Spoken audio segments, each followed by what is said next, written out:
so we're growing now in the womb. Help me with the time. Ooh. Ooh. Is my watch right?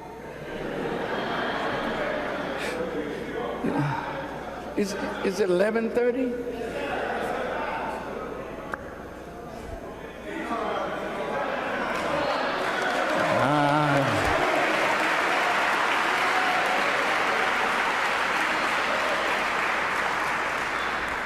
Now, yeah, I know, I did 1 hour. They all watching me, you know, because they don't want me to spend myself, you know what I mean? But as long as I'm alive, and our people have a need, and we have what the Honorable Elijah Muhammad gave us to give them, no such thing as getting tired. No such thing.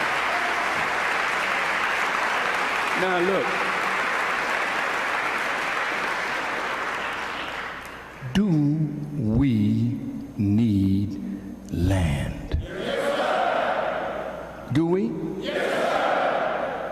Do you know at the turn of the century, blacks had over 16 million acres of land in the 20th century, the beginning of it. Did you know that coming out of slavery, black folk set up 60 black towns in America? Did you know that? All black. Did you know that to see a white man with a hammer in his hand was like seeing a naked woman running down the street? It was an oddity. Not so much today. But you would go to the window, come look, see. That's how odd it was for a white man to have an implement in his hand of building, because we were the builders. We built the White House.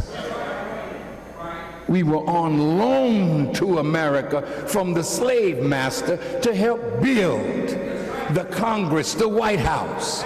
Fine buildings all over America. You were the artisans and the craftsmen that did it. And when slavery was abolished, the white man did not have the skills. We did.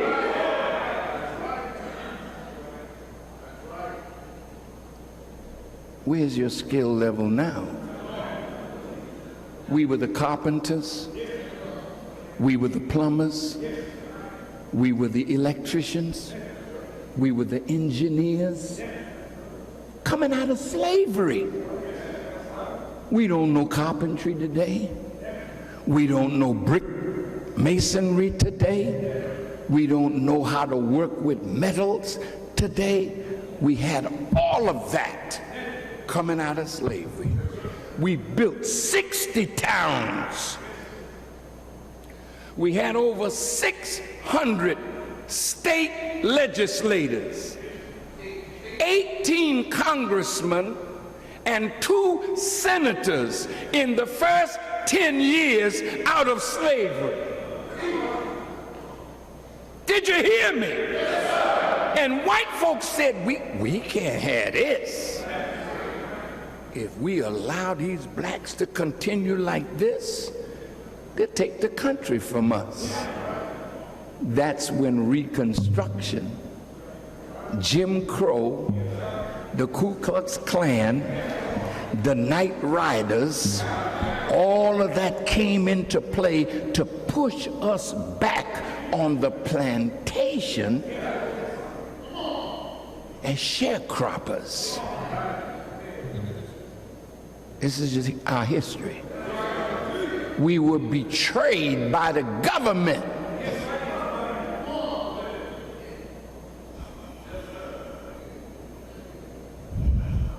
In the Wormley Hotel in Washington, D.C., February 26, 1877, they got together a plan, because when the Civil War was over, Union troops were in the South to make sure that we would be protected. But in that compromise in the Wormley Hotel, they agreed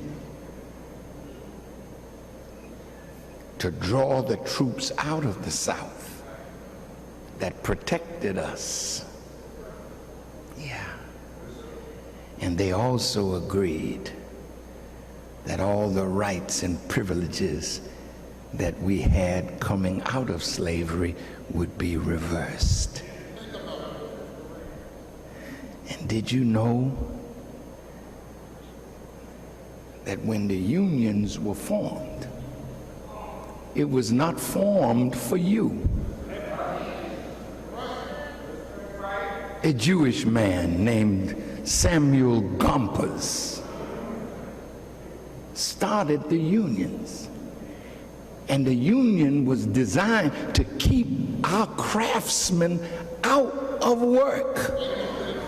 And then the floodgates of immigration opened to the Jews from Eastern Europe. They came, the craftsmen from Europe, and they got the jobs, and you were pushed out. And here, 140 years later, you do not have black artisans and craftsmen anymore among us as a people. Then they closed down the schools that were teaching us trades. You had a great trade school here in Chicago. It's gone, man. I'm almost finished. Give me a few more minutes. Did you know, brothers and sisters, that they were so angry at our potential rise when we rose up progressively, they sought to destroy us. This is why we are where we are today, not because we're inferior, because a system was set up that you couldn't break out of, because the law, the slave codes, the black codes kept black people in a subservient position where you couldn't own land, you couldn't have business, because land and business would ultimately make us independent of white people, and they always wanted to see us at their foot begging for the crumbs that fell from their table. Black Wall Street in Tulsa, Oklahoma. Black folk in Tulsa had it going on. Up and down the street, black business.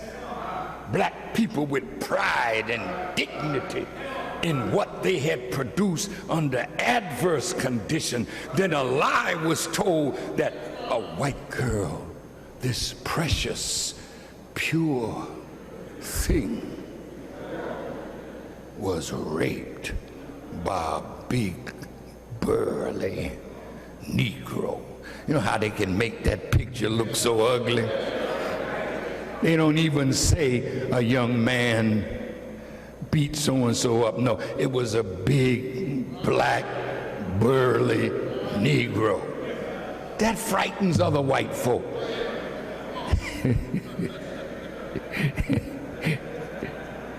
We got to keep these niggers in their place. So they bombed Black Wall Street. It's the first time a bomb was dropped in America, it was dropped on Black Wall Street. Then they cordoned it off where the blacks could not escape out of it, and as they tried to escape, they shot them down in cold blood, striking terror into the hearts of our men and women. I'm just afraid now to challenge a system that has been put in place to keep you down. We are at war, but you can't be at war with no sense.